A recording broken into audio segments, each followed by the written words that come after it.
Durante 25 anos ninguém soube, nem a esposa legítima, nem os 3 filhos, nem os vizinhos da rua direita. Mas quando José Miguel Cardoso morreu em agosto de 1956, em São João del Rei, Minas Gerais, o testamento revelou que a gerente eficiente do armazém de secos e molhados não era apenas funcionária. Era amante desde 1931 e dona de metade do patrimônio avaliado em 145 mil reais, cerca de os 67 milhões hoje. A esposa Helena descobriu isso no cartório, diante do tabelião, 19 dias depois do enterro. Helena Cardoso tinha 63 anos quando seu mundo desmoronou naquela tarde de setembro. Casada havia 42 anos com José Miguel, ela conhecia cada pedra das ruas de São João del Rei, cada sino das igrejas barrocas, cada comerciante da cidade. Seu marido era respeitado, Comendador José Miguel, como era chamado pelos fornecedores. O armazém na esquina da rua direita com a Rua da Prata era o maior da região. 280 metros quadrados repletos de sacos de arroz, feijão, açúcar, café, barris de cachaça, tecidos, ferramentas, querosene. 3 balcões de madeira maciça, 6 funcionários. E Cecília Rodrigues, Cilinha, que gerenciava tudo com precisão de relojoeiro desde que José Miguel a contratou em março de 1931. Nos próximos 22 minutos, você vai descobrir como 145 mil reais se transformaram em 28 mil reais gastos apenas em advogados e perícias. O que 3 perícias grafotécnicas revelaram sobre assinaturas em documentos de doação lavrados em cartório entre 1948 e 1955. Porque 8 anos depois da morte, em 1964, a família Cardoso tinha apenas 2 pessoas na mesa de Natal. E o segredo que estava escondido em 47 cartas guardadas no cofre do armazém, escritas em papel timbrado azul, com perfume de lavanda ainda perceptível. O velório aconteceu na casa da Rua Santo Antônio, número 186, nos dias 14 e 15 de agosto de 1956. A casa colonial de 2 andares, paredes de taipa de mais de 200 anos, tinha a sala principal preparada desde as 6 da manhã. O caixão de mogno, encomendado às pressas na Carpintaria Santos, custou que 3.200 reais. Ficou sobre 2 cavaletes cobertos com pano preto. José Miguel vestia seu terno 3 peças cinza, o mesmo que usava nas missas de domingo na igreja de São Francisco de Assis. As mãos cruzadas sobre o peito seguravam 1/3 de madrepérola que pertencera à mãe dele, falecida em 1929. O cheiro era inconfundível. Velas de cera de abelha. 40 velas dispostas em castiçais de bronze ao redor do caixão, misturado com café coado que não parava de ser servido na cozinha. Havia também o aroma de flores, cravos brancos principalmente, trazidos pelos visitantes em cestas de palha. E por baixo de tudo isso, quase imperceptível, o cheiro adocicado e perturbador que começava a vir do corpo depois de 18 horas de velório em pleno agosto mineiro, mesmo com gelo picado renovado a cada 4 horas embaixo do caixão. Helena estava sentada numa cadeira de espaldar alto, 3 metros à esquerda do caixão. Vestido preto de mangas compridas, meias pretas, sapatos fechados, véu cobrindo o rosto.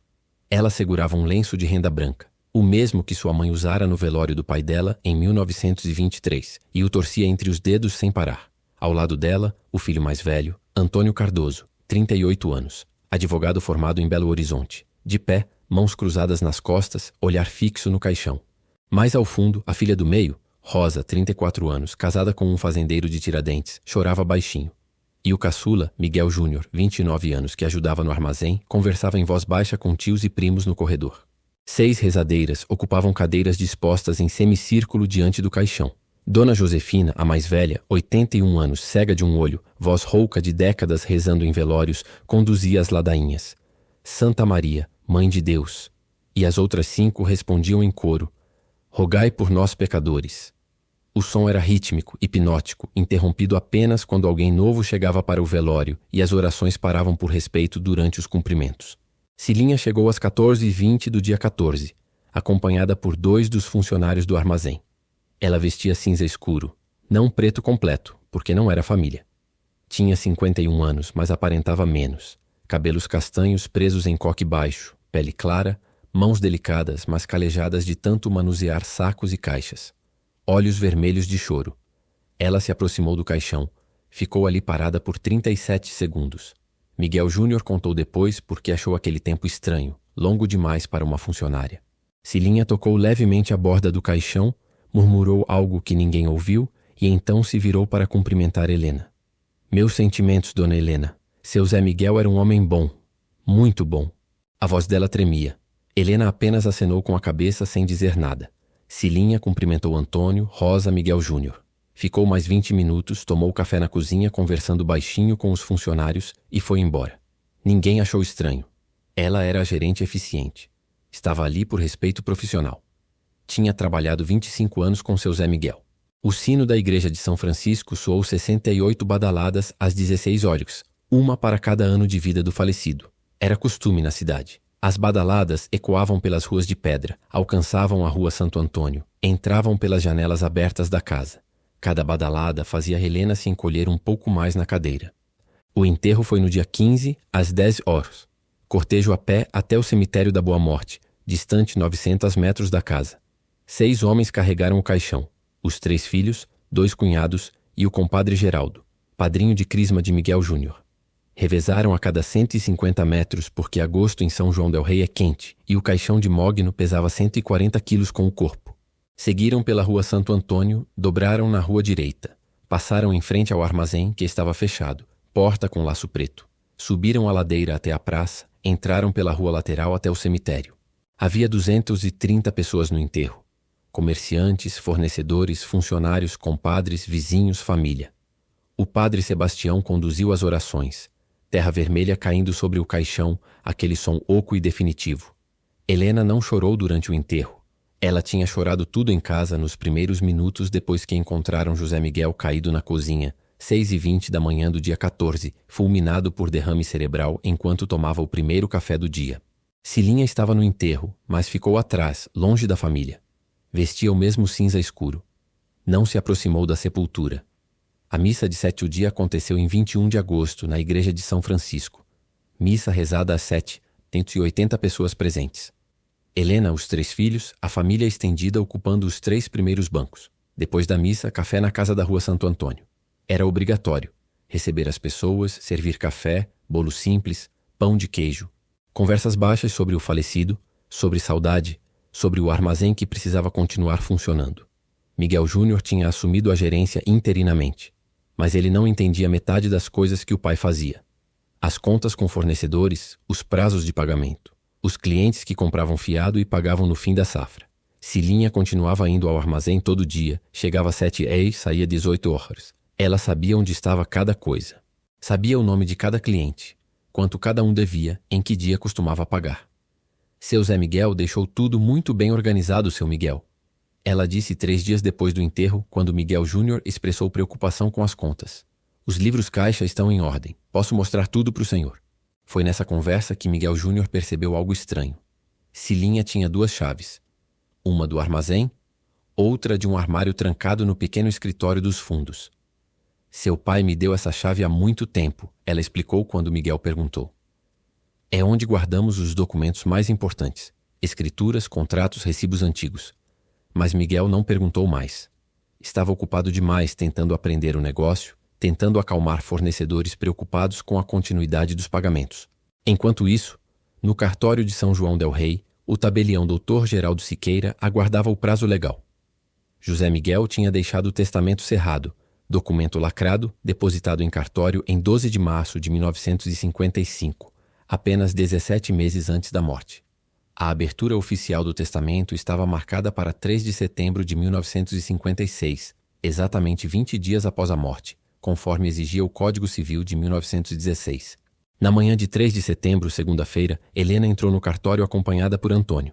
O prédio ficava na rua Getúlio Vargas, construção colonial adaptada, teto alto, cheiro de papel velho e tinta de carimbo. A sala do tabelião tinha uma mesa enorme de jacarandá, estantes repletas de livros jurídicos encadernados em couro, um crucifixo na parede. Dr. Geraldo, 62 anos, bigode grisalho, óculos de aros dourados, ternos sempre impecáveis, era tabelião havia 31 anos, cargo vitalício, poder imenso na cidade. Estavam presentes Helena, Antônio, Rosa, Miguel Júnior. E para surpresa de todos, Cilinha. Ela chegou às 9h25, 5 minutos antes do horário marcado, acompanhada por um advogado que ninguém conhecia, Dr. Evaldo Machado, de Barbacena, terno 3 peças azul marinho, pasta de couro debaixo do braço. Dona Cecília foi notificada conforme determinação do testamento. Dr. Geraldo explicou quando Antônio questionou a presença dela. O documento menciona-a nominalmente. Ela tem direito de estar presente na abertura. Antônio olhou para tua mãe. Helena estava pálida. Dr. Geraldo abriu a gaveta central da mesa, retirou um envelope lacrado de papel craft, dimensões 25 por 35 centímetros, lacre vermelho com brasão. Pegou um abridor de cartas de prata, rompeu o lacre devagar, retirou 8 folhas de papel ao maço escritas à mão com tinta azul. Colocou os óculos, pigarreou, começou a ler. Testamento de José Miguel Cardoso, brasileiro, comerciante, residente e domiciliado nesta cidade de São João del Rei, Minas Gerais. Sendo eu de perfeito juízo e perfeita memória. As formalidades iniciais. Depois, declaro que sou casado com Helena Almeida Cardoso sob regime de comunhão universal de bens, desde 3 de fevereiro de 1914, e que deste matrimônio tive 3 filhos, Antônio, Rosa e Miguel. Até ali, nada surpreendente. Mas então, declaro que possuo, além dos bens adquiridos na constância do casamento, bens particulares adquiridos exclusivamente com recursos próprios, a saber, 50% do imóvel comercial situado na Rua Direita, número 47, esquina com Rua da Prata, onde funciona o Armazém Cardoso. Helena franziu a testa. Antônio se inclinou para a frente. Dr. Geraldo continuou. Os quais 50% foram por mim doados, mediante escritura pública lavrada no cartório do 2º ofício desta comarca. Livro 84, folhas 23 a 25, em 14 de junho de 1948. A senhora Cecília Rodrigues, solteira, brasileira, residente nesta cidade. O silêncio na sala era absoluto. Apenas o som do relógio de parede, tic-tac, tic-tac. Em reconhecimento aos serviços prestados por longos anos na gerência do referido estabelecimento comercial, bem como em demonstração de apreço e gratidão pelos cuidados e dedicação a mim dispensados. Helena fechou os olhos. Antônio se levantou bruscamente. A cadeira rangeu contra o piso de madeira. Isso não é possível, ele disse, voz controlada mas tensa. Meu pai não faria isso. Dr. Geraldo ergueu a mão pedindo silêncio. Continuou lendo. Havia mais. Deixo à minha esposa Helena os 50% restantes do armazém, bem como a casa da Rua Santo Antônio, os móveis, utensílios e demais bens pessoais. Aos 3 filhos ficavam algumas terras rurais, propriedade pequena, 15 alqueires em Tiradentes, onde José Miguel criava algumas cabeças de gado. Valor estimado, CRA 38 mil, cerca de 437 mil réis em valores de 2025, divididos por 3. Mas o armazém, o coração do patrimônio, o negócio que sustentou a família por 35 anos, estava dividido ao meio. Metade para a esposa, metade para a gerente. Quando o Dr. Geraldo terminou a leitura, 18 minutos depois, Helena abriu os olhos. Olhou para Cilinha, que estava sentada do outro lado da sala, mãos cruzadas sobre o colo, olhar baixo. Há quantos anos? Helena perguntou. Voz baixa, mas firme. Cilinha não respondeu. Há quantos anos? Helena repetiu mais alto. Foi Antônio quem falou. Mãe, vamos para casa. Vamos conversar com calma. Mas Helena não se mexeu. Continuou olhando para Cilinha. 25 anos. Cilinha murmurou finalmente. Desde 1931. Helena se levantou. As pernas tremiam. Rosa a segurou pelo braço. Vamos, mãe. Saíram do cartório sem dizer mais nada. Cilinha e o advogado dela ficaram. Dr. Geraldo registrou em ata que a abertura do testamento fora realizada conforme as formalidades legais, na presença de todas as partes interessadas, sem protestos formais no ato. Mas o protesto viria. Porque o que Helena não sabia ainda, o que ninguém da família sabia, é que havia mais coisas escondidas. Muito mais. 3 meses antes da morte de José Miguel, em maio de 1956, ele tinha vendido uma segunda propriedade, um pequeno armazém em Tiradentes que a família nem sabia que existia, por 22 mil réis, valor muito abaixo do mercado. O comprador, o irmão de Cilinha. E 8 meses antes, em dezembro de 1955, José Miguel tinha feito um depósito de 15 mil réis na caderneta de poupança da Caixa Econômica Federal em nome de Cilinha. Esses documentos só seriam descobertos muito depois, quando Antônio começou a investigar. Naquela tarde de 3 de setembro, caminhando pelas ruas de pedra de volta para casa, Helena não chorava. Ela estava em choque. 42 anos de casamento. 42 anos dividindo a mesa, a cama, os planos. E durante 25 desses 42 anos, enquanto ela cuidava da casa, criava os filhos, ia à missa, bordava, cozinhava, recebia as amigas para o chá da tarde, ele mantinha outra mulher. Uma mulher que chegava todo dia ao armazém às 7, ficava até às 18 horas. Gerenciava o dinheiro, conhecia os fornecedores, decidia compras e, Helena começava a entender agora, dividia muito mais com José Miguel do que apenas o trabalho. Como eu não vi? Ela perguntou a Rosa quando chegaram em casa. Como eu fui tão cega? Mas a verdade é que ela tinha visto. Tinha visto muitas coisas ao longo dos anos que pareciam inocentes, mas não eram. Ela simplesmente não tinha interpretado os sinais. Ninguém interpreta quando confia. Em julho de 1952, 4 anos antes da morte, José Miguel começou a chegar em casa com um perfume diferente nas roupas. Não era perfume de outra mulher. Era perfume dele mesmo, água de colônia Febo, que ele nunca tinha usado antes. Helena comentou. Que cheiro bom, Zé Miguel. Ele respondeu. Cilinha deu de presente. Disse que os clientes gostam quando o dono do armazém está bem apresentado. Helena achou bonito. Uma funcionária dedicada, preocupada com a imagem do patrão. Em setembro de 1953, 3 anos antes, José Miguel começou a viajar para Belo Horizonte com mais frequência. Negócios com fornecedores, ele explicava. Ficava 2, às vezes 3 dias fora. Voltava cansado, mas satisfeito. Helena fazia trouxinha de comida para a viagem, broas de fubá, queijo, goiabada. Ele agradecia, beijava a testa dela, partia na jardineira das 6 horas. O que Helena não sabia é que Cilinha ia junto nessas viagens. Eles se hospedavam no Hotel Términos, perto da estação de trem. Quartos separados na nota fiscal, quarto compartilhado na prática. O recepcionista do hotel, seu Valdir, sabia, mas nunca comentou com ninguém. Não era da conta dele. Em março de 1954, 2 anos antes, José Miguel deu uma pulseira de ouro para Helena no aniversário de casamento. 40 anos juntos merece algo especial, ele disse. A pulseira custou 1.800 reais. Helena ficou emocionada, usou na missa de domingo, mostrou para as amigas. O que ela não soube é que José Miguel tinha comprado 2 pulseiras iguais naquele dia, na joalheria do seu Horácio. A outra ele deu para Cilinha na semana seguinte. Seu Horácio nunca contou. Também não era da conta dele.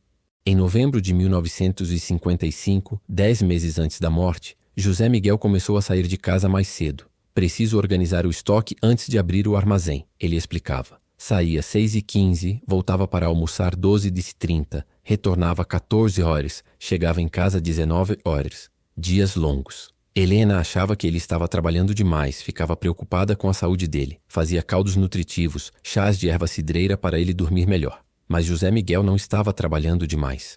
Ele chegava ao armazém 6h30, passava 1 hora com Cilinha no escritório dos fundos antes dos outros funcionários chegarem. Conversavam, tomavam café que ela preparava num fogareiro, planejavam o dia.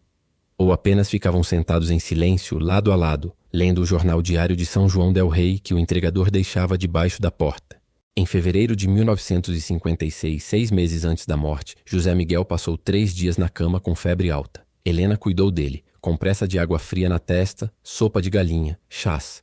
Ele delirava durante a febre. Num desses delírios, no segundo dia, ele murmurou: Cilinha, não vá embora.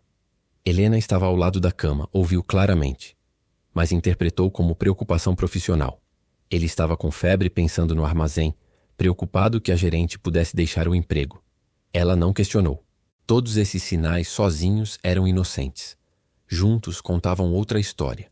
Mas Helena só conseguiria montar esse quebra-cabeça depois, nos meses seguintes, quando começou a investigar. 4 dias após a abertura do testamento, em 7 de setembro de 1956, dia da Independência, feriado nacional, Antônio foi ao armazém. Era sexta-feira, estabelecimento fechado por causa do feriado. Ele tinha a chave mestra que o pai guardava em casa. Entrou sozinho, 9h30 da manhã, luz do sol entrando pelas janelas altas, silêncio absoluto depois de décadas de movimento e vozes. Antônio foi direto para o escritório dos fundos. 12 metros quadrados, uma escrivaninha, 2 cadeiras, estantes com livros-caixa, um armário de madeira trancado. Ele tentou abrir o armário, trancado. Forçou a fechadura com uma chave de fenda. A madeira era velha. Cedeu fácil. Dentro do armário, 6 prateleiras. Na primeira, documentos do armazém. Escrituras antigas, alvarás, licenças. Na segunda, livros-caixa de anos anteriores. Na terceira, recibos empilhados, amarrados com barbante. E na quarta, no fundo, uma caixa de sapatos da marca Avenida tampada. Antônio abriu a caixa. Dentro, 47 cartas. Envelopes de papel timbrado azul, alguns já amarelados, outros mais recentes, todas endereçadas a meu querido Zé Miguel. assinadas Sua Cilinha ou apenas C, datadas entre abril de 1932 e maio de 1956, ou seja, cobrindo quase todo o período do relacionamento. Antônio pegou a carta mais recente, datada de 18 de maio de 1956, menos de 3 meses antes da morte do pai. Leu: Meu querido Zé Miguel, hoje você me perguntou se eu tenho medo do futuro. Tenho. Tenho medo que Helena descubra e que você precise escolher. Tenho medo que os meninos nunca me perdoem. Tenho medo que a cidade inteira vire as costas para mim. Mas não tenho medo de te perder, porque você prometeu que, aconteça o que acontecer, eu estarei protegida. Você disse que o testamento garante isso. Você disse que a escritura da doação de 1948 garante isso. Confio em você. Sempre confiei. Sua Cilinha. As mãos de Antônio tremiam. Ele colocou a carta de volta, pegou outra de julho de 1943. Meu querido, o médico confirmou ontem. Não posso ter filhos. A cirurgia de 1937 causou complicações. Sei que você queria. Sei que sonhava com isso. Perdoe-me. Mas talvez seja melhor assim. Como explicaríamos uma criança? Já é tão difícil manter esse segredo. Sua C. Outra carta de dezembro de 1938. Hoje faz 7 anos que trabalho no armazém. 7 anos desde aquele dia de março, quando você me ofereceu o emprego. Eu precisava tanto. Meu pai tinha morrido. Minha mãe estava doente. Meu irmão não conseguia trabalho. Você me salvou, Zé Miguel. E quando, 3 anos depois, você me disse que havia se apaixonado, eu não soube o que responder. Demorei meses para aceitar isso, mas aceitei, e não me arrependo. Antônio leu 11 cartas. Parou. Levou a caixa inteira para casa. Naquela noite, depois do jantar, ele mostrou as cartas para Helena. Ela leu 3, não aguentou ler mais. Começou a chorar. O choro reprimido de dias que finalmente saiu, violento, doloroso. Rosa abraçou a mãe. Miguel Júnior murmurou: Como ele pôde? Mas Antônio, advogado, estava pensando em outra coisa. Isso muda tudo, ele disse. Essas cartas provam que a doação de 1948 não foi por serviços prestados. Foi doação para amante. E doação para amante pode ser anulada por tribunal. Helena ergueu o rosto, olhos vermelhos. Você tem certeza? Tenho. A jurisprudência é clara. Doações feitas por pessoa casada para amante são consideradas ofensivas à moral e aos bons costumes, portanto nulas. Vou entrar com ação anulatória. Na segunda-feira seguinte, 10 de setembro de 1956, Antônio protocolou petição inicial na comarca de São João del Rei. Ação anulatória de doação cumulada com pedido de anulação parcial de testamento. 23 páginas datilografadas em papel ao maço, 3 vias. Custou 180 reais só a datilógrafa. Dona Marieta, que trabalhava num escritório perto do cartório. O processo foi distribuído para o juiz de direito Dr. Clóvis Mendonça, 54 anos, magistrado rigoroso, católico praticante, conhecido por sentenças conservadoras. Bom para Helena, péssimo para Cilinha. Cilinha foi citada em 18 de setembro. O oficial de justiça, seu Osvaldo, bateu na porta da casa dela. Residência simples na Rua da Prata, número 134, alugada, 3 cômodos, às 16h30. Entregou a citação. Cilinha leu parada na porta, empalideceu, agradeceu, fechou a porta. Não saiu de casa pelos próximos 2 dias. A contestação veio em 10 de outubro, protocolada pelo advogado dela, Dr. Evaldo Machado de Barbacena. 31 páginas refutando cada alegação da família Cardoso. O argumento central. A doação de 1948 foi feita por José Miguel antes do testamento, com recursos próprios dele advindos de heranças paternas. Portanto, não integrava o patrimônio comum do casal. E mais, a doação foi justa recompensa por 17 anos de trabalho dedicado, de 1931 até 1948, sem relação com relacionamento amoroso.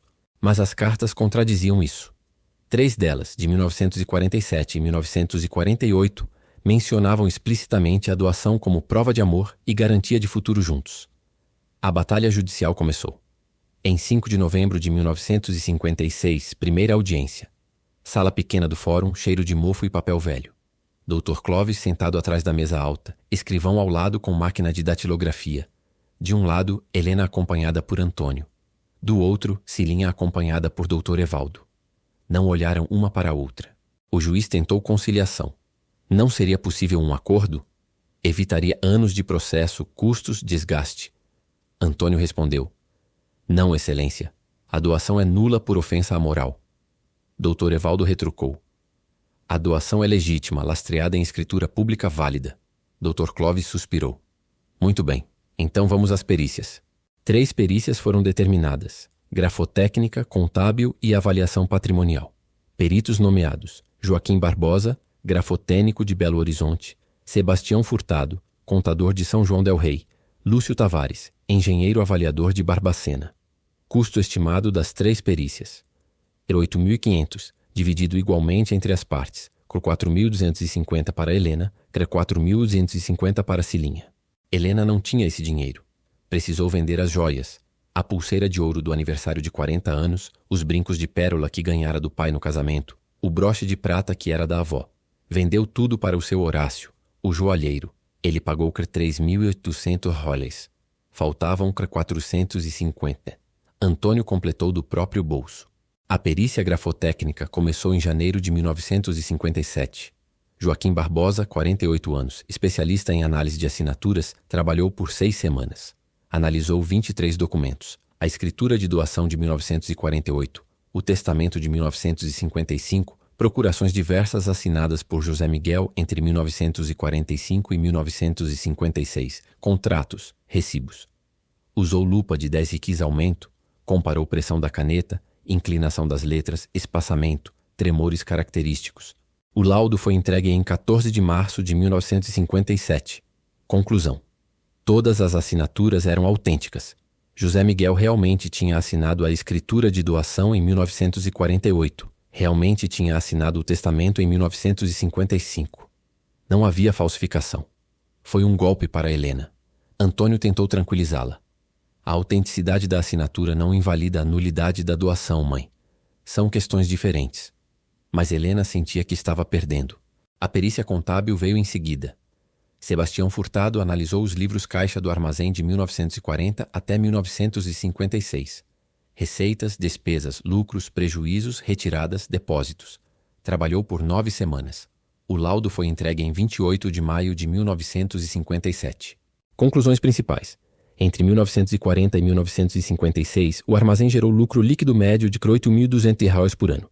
José Miguel retirava em média $6.500 por ano para despesas domésticas, mas havia retiradas não especificadas nos livros: R$1.200 em 1948, R$950 em 1949, R$1.400 em 1951 e assim por diante. Total de retiradas não especificadas entre 1948 e 1956, R$12.700. Não havia documentação explicando para onde esse dinheiro tinha ido. Antônio argumentou em petição de 11 de junho. As retiradas não especificadas eram presentes e sustento para a ré Cecília Rodrigues, amante do falecido, provando desvio de patrimônio familiar. Dr. Evaldo contra-argumentou em 2 de julho. Retiradas não especificadas podem ter tido inúmeras destinações legítimas.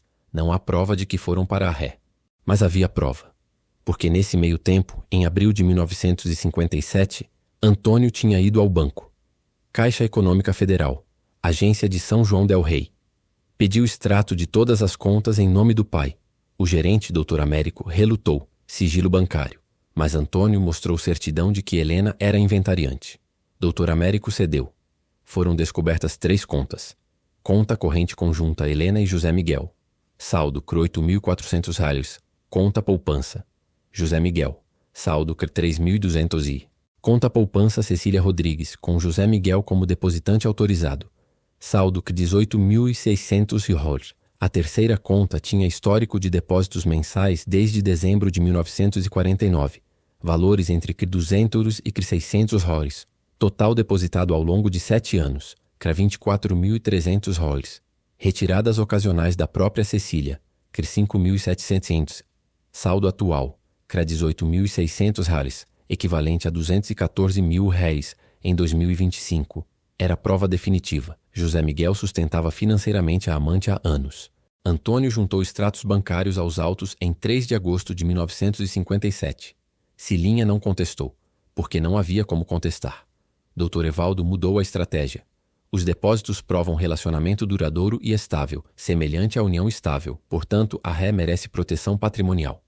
Mas em 1957 não existia reconhecimento legal de união estável no Brasil. A legislação só viria décadas depois, com a Constituição de 1988. Em 1957, amante não tinha direito algum. Era concubina, termo pejorativo usado no Código Civil de 1916. A audiência de oitiva de testemunhas aconteceu em 14 de outubro de 1957, 1 ano e 2 meses após a morte de José Miguel. 9 testemunhas foram ouvidas ao longo de 2 dias. Primeira testemunha indicada por Helena. Padre Sebastião, 67 anos, pároco da Igreja de São Francisco. Depoimento. Conheci José Miguel por 30 anos. Ele frequentava a missa dominical com a esposa Helena e os filhos. Homem correto, devoto. Mas nos últimos anos ele mudou. Faltava mais às missas. Quando vinha, parecia perturbado. Em 2 ocasiões em confissão, ele mencionou um peso na consciência relacionado a uma situação que não podia desfazer. Não posso revelar mais devido ao sigilo confessional, mas posso dizer que José Miguel morreu atormentado. Segunda testemunha, Helena. Dona Margarida, 59 anos, vizinha da Rua Santo Antônio há 35 anos. Depoimento. Eu vi a Cilinha passando em frente à casa dos Cardoso às vezes, aos domingos à tarde, quando a família estava na missa. Achava estranho. Uma vez, em 1954, comentei com Helena. Você sabia que sua funcionária passa aqui aos domingos? Helena não sabia. Disse que ia perguntar ao marido. Não sei se perguntou. Terceira testemunha. Helena. Seu Valdir, 52 anos, recepcionista do Hotel Términos em Belo Horizonte. Depoimento. José Miguel se hospedou no hotel 8 vezes entre 1951 e 1956. Sempre vinha acompanhado de uma senhora, cabelos castanhos, mais nova que ele. Registravam quartos separados, mas era evidente que eram um casal. Cumprimentavam-se com intimidade, tomavam café da manhã juntos, saíam juntos. A senhora assinava C. Rodrigues na ficha. Nunca vi José Miguel acompanhado da esposa legítima. Quarta testemunha, Helena. Seu Horácio, 61 anos, joalheiro. Depoimento. Em março de 1954, José Miguel comprou 2 pulseiras de ouro idênticas. Custaram 1.800 cada. Ele pediu embrulho separado para cada uma. Comentou. Uma é para minha esposa, a outra é para uma pessoa especial. Não quis dizer quem era a pessoa especial. Meses depois, vi Cecília Rodrigues usando uma pulseira idêntica à de Dona Helena. Quinta testemunha. Cilinha. Dr. Otávio Cunha, 55 anos, médico. Depoimento. Atendi Cecília Rodrigues em 1943 por complicações pós-cirúrgicas que resultaram em infertilidade. Na ocasião, ela chorou muito. Disse que o homem que amava queria ter filhos com ela. Não revelou o nome desse homem, mas posso afirmar que Cecília vivia em sofrimento emocional constante, típico de mulheres em relacionamentos clandestinos. Sexta testemunha. Cilinha. João Batista, 41 anos, funcionário do armazém há 19 anos. Depoimento. Cilinha era boa gerente, organizada, justa, respeitada. José Miguel confiava completamente nela. Ele dizia: Cilinha sabe mais deste armazém do que eu mesmo. Nunca vi nada impróprio entre eles durante o expediente, mas havia uma conexão, olhares, pequenos gestos. Quem convivia percebia. Sétima testemunha, Cilinha. Dr. Evandro Pinto, 48 anos, advogado que lavrou a escritura de doação em 1948. Depoimento. José Miguel procurou-me em maio de 1948, solicitando escritura de doação de 50% do armazém para Cecília Rodrigues. Questionei a decisão. Era patrimônio substancial. Ele insistiu. Disse que Cecília merecia pela dedicação. Lavrei a escritura conforme solicitado. Orientei que comunicasse à esposa. Ele disse que comunicaria no momento apropriado. Pelo visto, esse momento nunca chegou. Oitava testemunha indicada pelo juiz. Seu Antônio Braz, 72 anos, comerciante aposentado, amigo de José Miguel por 40 anos. Depoimento. Zé Miguel era bom homem, mas tinha fraqueza. Nos últimos anos, ele me confidenciou algumas vezes. Antônio, me meti numa situação que não sei como resolver. Perguntei se era dívida. Disse que não, era algo do coração. Não insisti. Mas ficou claro para mim que ele estava dividido entre 2 mulheres. Nona testemunha indicada pelo juiz. Dona Albertina, 68 anos, rezadeira, presente em centenas de velórios. Depoimento. No velório de José Miguel, observei Cecília. Ela chorava como viúva, não como funcionária. O jeito que ela tocou o caixão, o tempo que ficou parada ali. Era despedida de quem amava, não de quem trabalhava junto. E vi quando ela saiu do velório. Ela segurou na parede do corredor para não cair. Estava destroçada. Os depoimentos acabaram às 18h45 do dia 15 de outubro. Dr. Clóvis encerrou a audiência dizendo: "Vou analisar as provas. Sentença em 90 dias. Mas a sentença não veio em 90 dias. Veio em 146 dias, em 11 de março de 1958. Enquanto isso, a vida seguia. Ou tentava seguir. O armazém continuava funcionando, mas a tensão era insuportável. Cilinha ia todo dia, gerenciava como sempre. Miguel Júnior ia também, mas evitava falar com ela além do estritamente necessário. Os outros funcionários andavam na ponta dos pés, sem saber para que lado olhar. Clientes percebiam o clima, faziam compras rápidas e iam embora. As receitas do armazém caíram 30% entre setembro de 1956 e fevereiro de 1958, parte porque a economia brasileira estava em retração. Inflação de 24% ao ano, governo Juscelino priorizando construção de Brasília, crédito escasso. Mas parte porque as famílias da cidade estavam escolhendo lados. Famílias aliadas a Helena pararam de comprar no armazém. Famílias que simpatizavam com Cilinha, e havia algumas porque ela era vista como vítima de paixão impossível, continuavam comprando, mas com culpa. São João del Rei, cidade de 18 mil habitantes em 1957, era pequena demais para esconder qualquer coisa. Todo mundo sabia da disputa. Todo mundo tinha opinião. Nas rodas de conversa depois da missa, nos encontros na praça, nas filas do correio, o assunto era sempre o mesmo. O armazém, a esposa, a amante, a herança. Havia dois campos distintos. O campo da esposa, formado principalmente por mulheres casadas, famílias tradicionais, católicos fervorosos. Argumentavam que Helena era a vítima, que 42 anos de casamento não podiam ser desprezados, que Cilinha era destruidora de lares. Dona Margarida, a vizinha, liderava esse grupo informalmente. Organizou até abaixo-assinado, 83 assinaturas de mulheres da cidade, pedindo que o juiz fizesse justiça pela esposa traída. O campo da amante, formado por comerciantes, alguns homens de negócios, pessoas mais jovens. Argumentavam que não se manda no coração, que José Miguel tinha o direito de dispor do patrimônio dele, que Cilinha trabalhou honestamente por 25 anos. Seu Antônio Braz, o comerciante aposentado, defendia. Se José Miguel amava as duas, tinha a obrigação de proteger as duas. Fez o que pôde. Havia ainda um terceiro grupo, o maior, que não se posicionava publicamente, mas comentava em privado. Esse grupo achava o caso triste para todos os lados, sem culpados claros, resultado de escolhas ruins. Helena estava devastada emocionalmente, mas segurava firme. Ia à missa todo domingo na igreja de São Francisco. Sentava no mesmo banco de sempre, o terceiro à esquerda. Vestia luto rigoroso, preto completo, véu, luvas. Respondia cumprimentos com aceno de cabeça. Não conversava com ninguém além da família e amigas mais próximas. Emagreceu 9 quilos entre agosto de 1956 e março de 1958. Passou de 68 para 59 quilos. O médico, Dr. Reinaldo, receitou fortificante e repouso. Ela tomou o fortificante. Ignorou o repouso. Cilinha também sofria. Parou de ir à missa. Não aguentava os olhares. Parou de frequentar a praça. Parou de visitar amigas. Sua vida se resumia a casa e armazém. Ida e volta, todo dia, o mesmo caminho de 280 metros entre a Rua da Prata e a Rua Direita. Cabeça baixa, passos rápidos. Alguns a cumprimentavam, outros viravam a cara.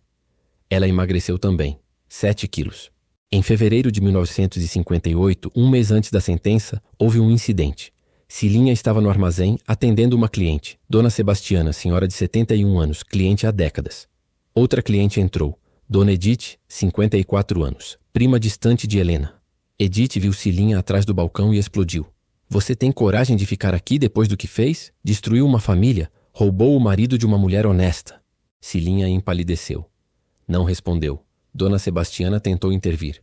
Edith, não é hora nem lugar. Devia ter vergonha, devia sair dessa cidade. Cilinha largou o lápis que segurava, deu meia volta, foi para o escritório dos fundos. Trancou-se lá. Miguel Júnior, que estava no depósito, ouviu o barulho. Veio ver. Dona Edith já tinha ido embora. Dona Sebastiana explicou o que aconteceu. Miguel bateu na porta do escritório. Cilinha, está tudo bem? Silêncio. Cilinha? Estou bem, seu Miguel. Preciso de um momento. Ele esperou 10 minutos. Ela saiu, olhos vermelhos, mas composta. Voltou ao trabalho sem dizer nada. Esse incidente exemplificava a pressão social que ambas as mulheres, Helena e Cilinha, enfrentavam. Numa cidade pequena, julgamento público é sentença sem apelação. A sentença judicial veio em 11 de março de 1958, terça-feira, 15 horas. Dr. Clóvis chamou as partes ao cartório para leitura. Helena, Antônio, Rosa estavam presentes. Cilinha estava com Dr. Evaldo. Miguel Júnior não foi. Estava no armazém. Não aguentava mais essas reuniões. Dr. Clóvis leu a sentença por 28 minutos. Linguagem jurídica rebuscada, considerações sobre moral, bons costumes, legislação civilista. Mas a conclusão estava nos últimos 3 parágrafos. Diante das provas colacionadas aos autos, cartas, extratos bancários, depoimentos de 9 testemunhas, resta incontroversa a existência de relacionamento amoroso entre o falecido José Miguel Cardoso e a ré Cecília Rodrigues, mantido em concomitância com o matrimônio legítimo, pelo período de 25 anos. Resta igualmente incontroverso que a doação realizada em 1948 mediante a escritura pública teve como motivação não os serviços prestados, mas sim a relação de concubinato mantida entre doador e donatária. Tal doação ofende os artigos 248 e 1177 do Código Civil de 1916, bem como os princípios de moral e bons costumes que regem a sociedade brasileira. Portanto, julgo procedente o pedido da autora Helena Almeida Cardoso para a. anular a escritura pública de doação lavrada em 14 de junho de 1948, no cartório do segundo ofício, livro 84, folhas 23 a 25, por ofensa à moral e aos bons costumes. B. Determinar a reversão da quota de 50% do imóvel comercial situado na Rua Direita, 47, para o espólio de José Miguel Cardoso, a ser partilhado conforme lei sucessória. C. Condenar a ré Cecília Rodrigues ao pagamento das custas processuais e honorários advocatícios fixados em 15% sobre o valor da causa. Publique-se, registre-se, cumpra-se. Helena fechou os olhos. Antônio apertou a mão dela. Tinham vencido. Cilinha permaneceu imóvel, olhando para o chão.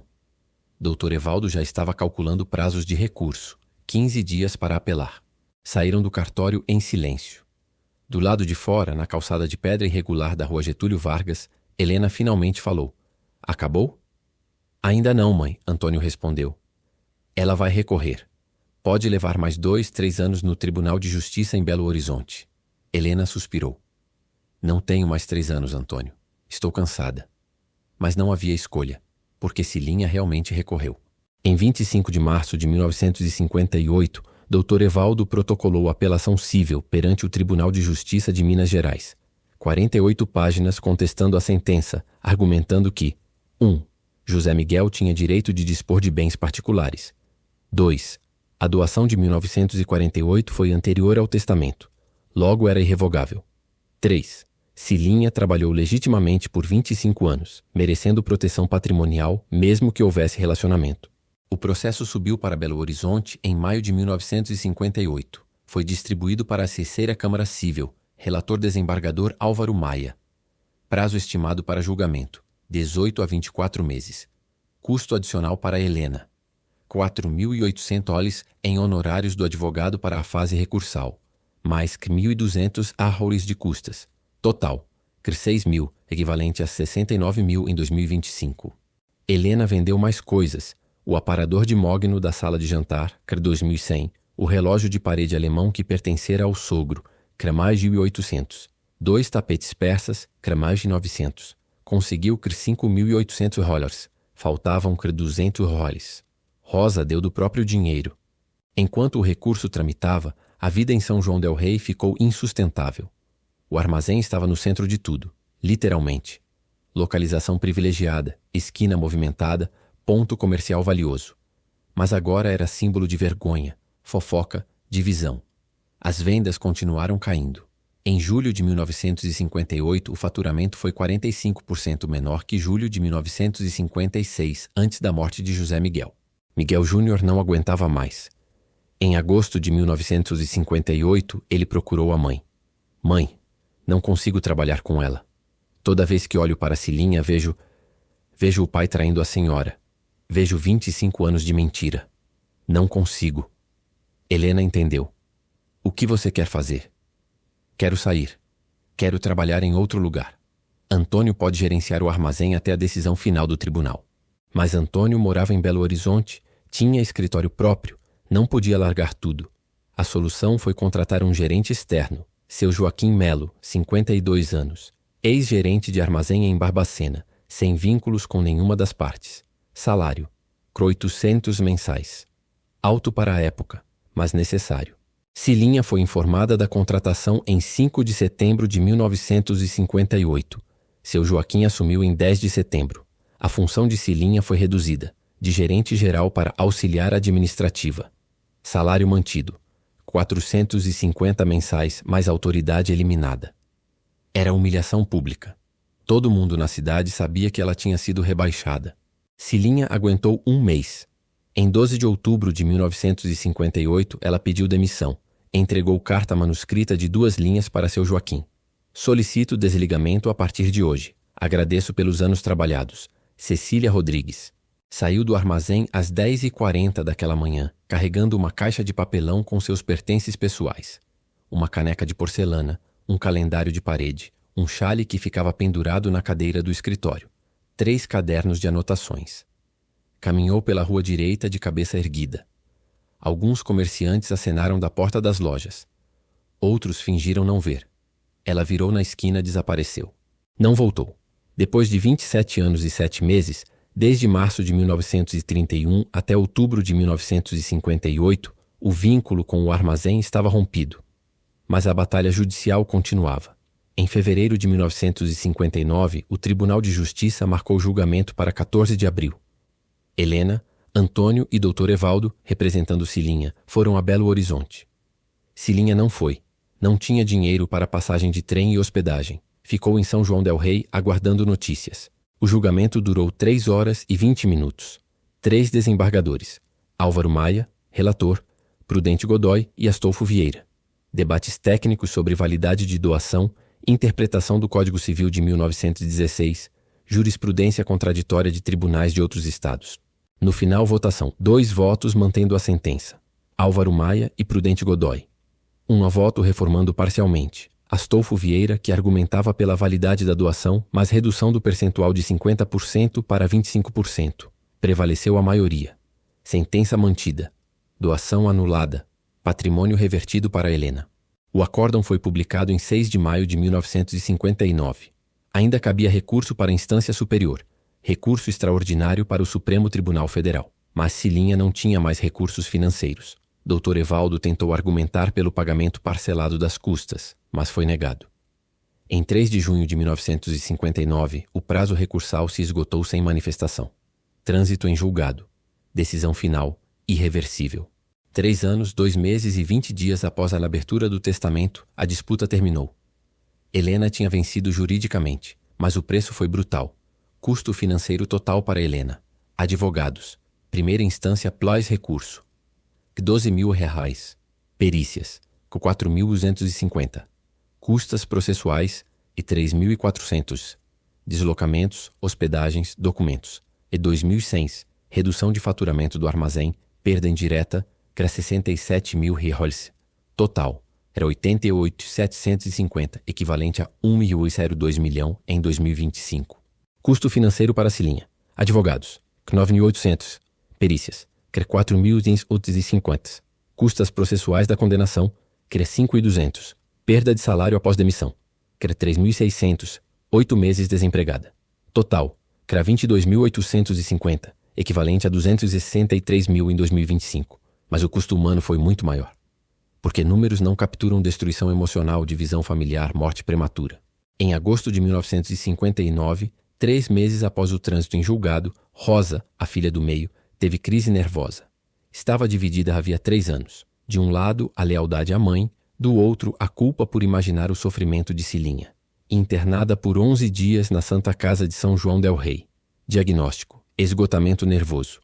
Tratamento: repouso, brometo de potássio, sedativo, isolamento de estímulos externos. Quando recebeu alta, Rosa disse à mãe: "Eu não aguento mais falar sobre isso. Não aguento mais ouvir o nome dele. Não aguento mais pensar naquela mulher." "Acabou? Então nunca mais mencione." Helena prometeu. E cumpriu.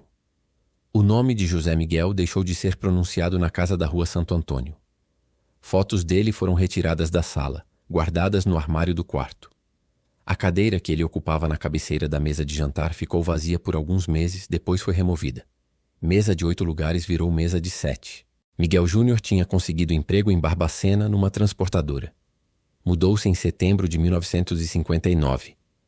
Visitava a mãe uma vez por mês, domingo de manhã, voltava à tarde. Conversas breves, superficiais. Ele não perdoava o pai, mas também não conseguia expressar o que sentia. Guardou tudo dentro, começou a beber. Cachaça todas as noites, quantidade crescente. Em 1962, 3 anos depois, estava bebendo meio litro por dia. Perdeu o emprego. Voltou para São João del Rei derrotado, morou com a mãe por 6 meses, conseguiu controlar a bebida com a ajuda do padre Sebastião e reuniões de oração. Arranjou serviço como escriturário na prefeitura. Nunca mais tocou no assunto do pai. Antônio, o mais velho, manteve distância emocional.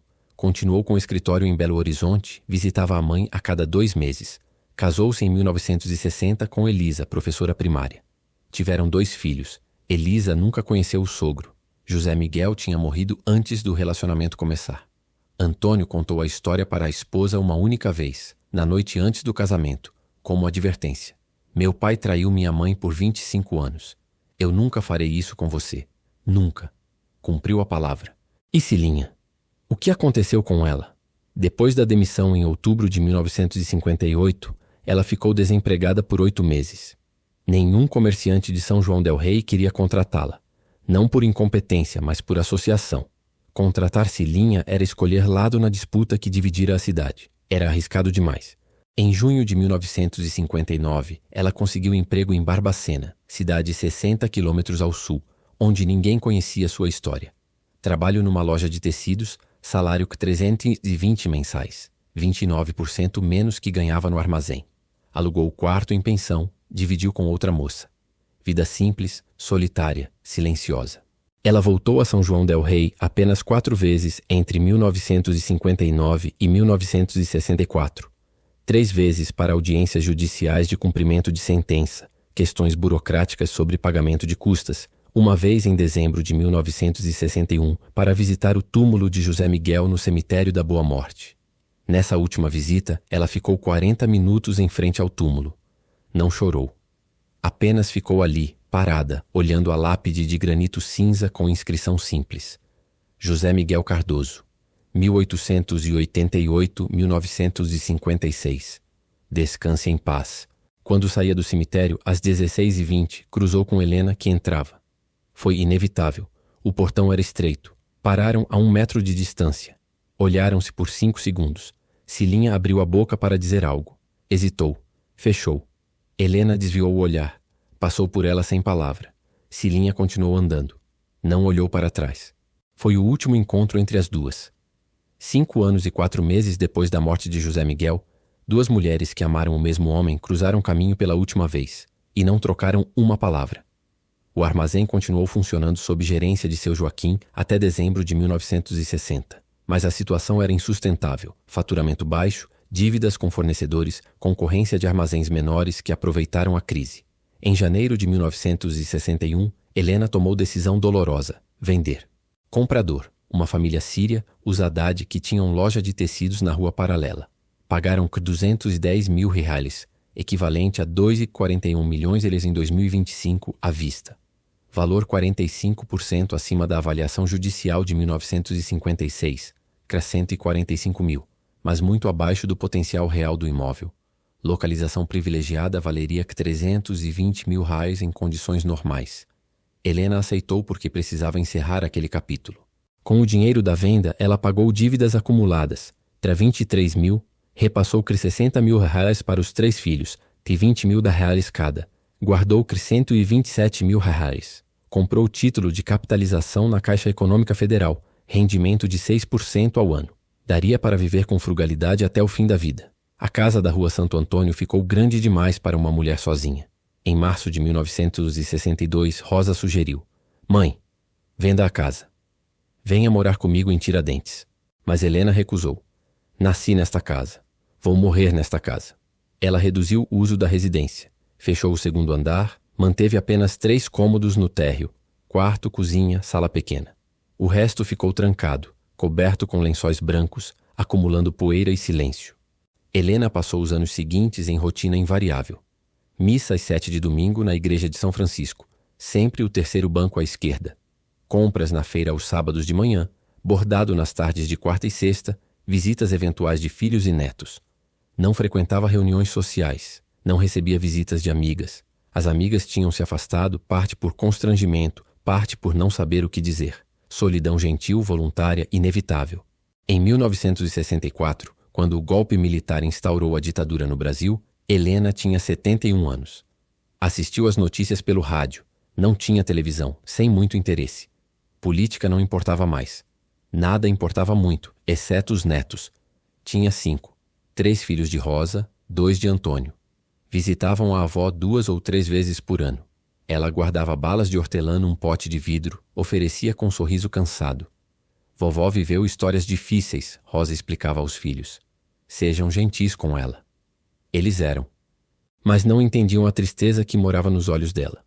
O Natal de 1964, 8 anos após a morte de José Miguel, 5 anos após o trânsito em julgado, aconteceu na casa de Rosa em Tiradentes. Helena foi de trem, viagem de 40 minutos. Chegou às 10 horas, voltou às 17 horas no mesmo dia.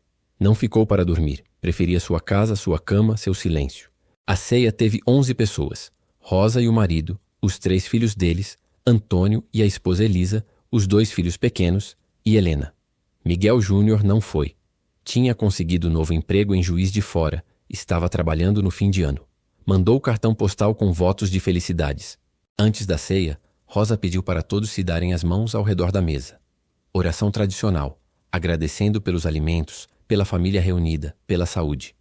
Mas quando chegou a hora de mencionar os que já se foram, houve pausa desconfortável. Rosa olhou para a mãe. Helena fez sinal negativo com a cabeça. Discreto, mas claro. Rosa não mencionou o pai. Pulou direto para "e que o próximo ano seja de paz para todos nós. Amém." Foi o primeiro Natal sem sequer mencionar José Miguel.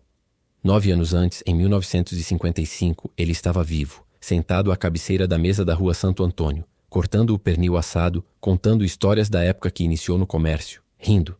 Agora, seu nome não era pronunciado. Tinha se tornado fantasma que não poderia assombrar se ninguém o invocasse. Aquela noite, sozinha na casa da Rua Santo Antônio, Helena tirou do armário uma única foto de José Miguel, a do casamento, 3 de fevereiro de 1914. Ela com 21 anos, vestido branco simples, buquê de flores do campo. Ele com 26, terno escuro, bigode aparado, olhar sério. Jovens, bonitos, inocentes. 50 anos tinham se passado. Helena olhou a foto por muito tempo. Tocou o rosto dele com o dedo, passou sobre o vidro que protegia a imagem amarelada. Sussurrou: "Por que, Zé Miguel? Por que não foi suficiente?" Não havia resposta. Nunca haveria. Guardou a foto de volta no armário, no fundo da gaveta, embaixo dos lençóis de linho que foram enxoval de casamento. Cilinha, naquele mesmo Natal de 1964, estava sozinha na pensão em Barbacena. A dona da pensão, Dona Odete, ofereceu: "Cilinha, venha cear com minha família hoje à noite." "Obrigada, Dona Odete. Prefiro ficar no quarto." "Mas é Natal, menina. Ninguém deve ficar sozinho no Natal." "Estou bem, de verdade." Mentira. Não estava bem. Mas não tinha energia para fingir alegria, para forçar conversas, para responder perguntas sobre família, sobre passado, sobre planos. Às 20 horas, deitada na cama estreita do quarto alugado, Cilinha pensou em José Miguel. Pensou no dia que ele a contratou, março de 1931. Ela tinha 26 anos. Estava desesperada. O pai tinha morrido 3 meses antes, deixando dívidas. José Miguel ofereceu emprego no armazém. "Preciso de alguém organizada. Você parece organizada." Ela era. Trabalhou duro. Aprendeu rápido. 3 anos depois, em 1934, ele disse: "Cecília, acho que me apaixonei por você." Ela não soube o que responder. Ficou em silêncio. 1 semana depois, ele repetiu: "Me apaixonei por você. Isso é errado?" Ela disse: "É." Ele perguntou: mas você sente o mesmo? Ela não conseguiu mentir. Sinto. E começou. 25 anos de amor escondido, encontros roubados, mentiras necessárias, solidão compartilhada. 25 anos de ser a gerente eficiente aos olhos da cidade, enquanto era amante nos momentos roubados. 25 anos esperando que ele se separasse. Ele dizia que ia, dizia que esperava os filhos crescerem, dizia que esperava o momento certo. O momento certo nunca chegou. E quando ele morreu, em agosto de 1956, ela perdeu tudo: o amor, o emprego, a reputação, a cidade, os 50% do armazém que ele tinha prometido proteger. Agora, dezembro de 1964, ela tinha 59 anos. Cabelos grisalhos, mãos ásperas de tanto trabalho, olheiras permanentes. Trabalhava na loja de tecidos, voltava para o quartinho alugado, dormia, acordava, repetia. Não tinha amigas. Não tinha família próxima. O irmão tinha se mudado para São Paulo em 1960. Escrevia carta 2 vezes por ano, nunca visitou. Não tinha planos, porque planejar exige esperança. Às 22h30 daquele Natal de 1964, Cilinha dormiu. Sonhou com o armazém. Ela e José Miguel organizando prateleiras, rindo de alguma coisa que já não lembrava ao acordar. Apenas a sensação de leveza que não sentia havia anos. Helena morreu em 11 de março de 1971, aos 78 anos. Causas naturais, o coração simplesmente parou. Foi encontrada pela vizinha, Dona Margarida, a mesma que testemunhara no processo, na manhã seguinte. Estava sentada na poltrona da sala, livro de orações aberto no colo, rosário entre os dedos. Morreu rezando, provavelmente. O enterro reuniu 140 pessoas, número respeitável para a mulher que vivera em reclusão nos últimos 15 anos. Comerciantes que a conheciam da época do armazém, vizinhos antigos, famílias da igreja. Cilinha não estava entre elas. Ainda morava em Barbacena, provavelmente nem ficou sabendo da morte. Helena foi enterrada no cemitério da Boa Morte, no jazigo da família Almeida, família dela. Não no jazigo dos Cardoso. Escolha deliberada, decidida no testamento que ela própria redigira em 1966. Quero ser enterrada com minha família de sangue, não com minha família de casamento. José Miguel ficou sozinho no jazigo dos Cardoso. No mesmo cemitério, distante 80 metros. Perto o suficiente para compartilhar o espaço dos mortos. Longe o suficiente para não dividir a eternidade. Cilinha morreu em 2 de setembro de 1978, aos 73 anos. Câncer de estômago, diagnosticado tarde demais. Passou os últimos 3 meses no Hospital da Misericórdia, em Barbacena, enfermaria de caridade. Morreu sozinha às 3h40 da madrugada, enquanto a enfermeira de plantão estava atendendo outro paciente. O enterro teve 8 pessoas. O irmão veio de São Paulo, a cunhada, Dona Odete, a dona da pensão, 3 colegas da loja de tecidos, o padre que fez a encomendação. Foi enterrada no cemitério municipal de Barbacena, tumba simples, lápide com inscrição mínima. Cecília Rodrigues, 1905-1978. Ninguém da família Cardoso compareceu. Ninguém da família Cardoso sabia. E se soubesse, provavelmente não iria. 22 anos após a morte de José Miguel, as 3 pessoas centrais daquela história, ele, a esposa, a amante, estavam mortas, enterrados em 3 cemitérios diferentes, separados na vida, separados na morte. O armazém da Rua Direita continuou funcionando sob os Haddad até 1982. Depois foi vendido novamente, virou loja de eletrodomésticos, depois depósito, depois foi demolido em 1998 para a construção de uma agência bancária. A esquina ainda existe, Rua Direita com Rua da Prata, mas não há placa, não há memória física do que foi aquele lugar. 280 metros quadrados que foram palco de 35 anos de comércio, 25 anos de amor proibido, 3 anos de guerra judicial.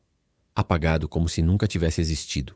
A casa da Rua Santo Antônio foi vendida por Rosa em 1972, um ano após a morte de Helena. Comprada por família de comerciantes, reformada, dividida em 3 apartamentos. As paredes de taipa colonial foram mantidas. Tombamento histórico impedia demolição, mas o interior foi completamente modificado. A sala onde o caixão de José Miguel foi velado em agosto de 1956 virou cozinha de um dos apartamentos. O quarto onde Helena dormiu sozinha por 15 anos virou banheiro de outro. Nada restou da configuração original. Dos 3 filhos, Antônio morreu em 1989, aos 71 anos de infarto. Rosa morreu em 1995, aos 73 anos de derrame. Miguel Júnior morreu em 2001 aos 74 anos de complicações relacionadas ao alcoolismo que nunca superou completamente. Nenhum deles em vida adulta voltou a falar sobre o pai além do estritamente necessário. Transmitiram aos filhos versão resumida. Seu avô era comerciante respeitado que morreu em 1956. Depois da morte, houve problemas com herança. Acabou tudo bem. Mentira gentil, simplificação necessária. Os netos de Helena e José Miguel, hoje entre 60 e 70 anos em 2025, sabem vagamente que houve uma confusão com o testamento do bisavô. Alguns ouviram rumores sobre uma funcionária que causou problemas. Nenhum conhece a história completa. As cartas foram destruídas. Os autos do processo estão arquivados em algum porão do Fórum de São João del Rei, caixa de papelão empoeirada, ilegível por umidade. As testemunhas estão mortas. A memória oral se perdeu. Custou 25 anos construir o segredo. Custou 3 anos destruir 2 famílias em batalha judicial. E custou 50 anos apagar quase completamente a história. Mas os números não mentem. Os números contam, à sua maneira fria, o preço de escolhas. Custo financeiro total da disputa. R$111.600. Helena Plais Cilinha. Equivalente a 1,28 milhão em 2025. Duração da guerra judicial. 3 anos, 2 meses, 20 dias. Setembro 1956 a junho 1959. Relacionamentos destruídos. 1 casamento de 42 anos, 3 relações entre pai e filhos, 12 relações entre irmãos e primos que tomaram lados diferentes, 1 amizade de 25 anos, entre Helena e comadre que defendeu Cilinha, incontáveis relações sociais, anos de vida roubados pela amargura. Helena viveu 15 anos em reclusão voluntária. Cilinha viveu 22 anos em solidão e exílio autoimposto. Miguel Júnior lutou 35 anos contra o alcoolismo. Rosa teve crises nervosas recorrentes por 20 anos.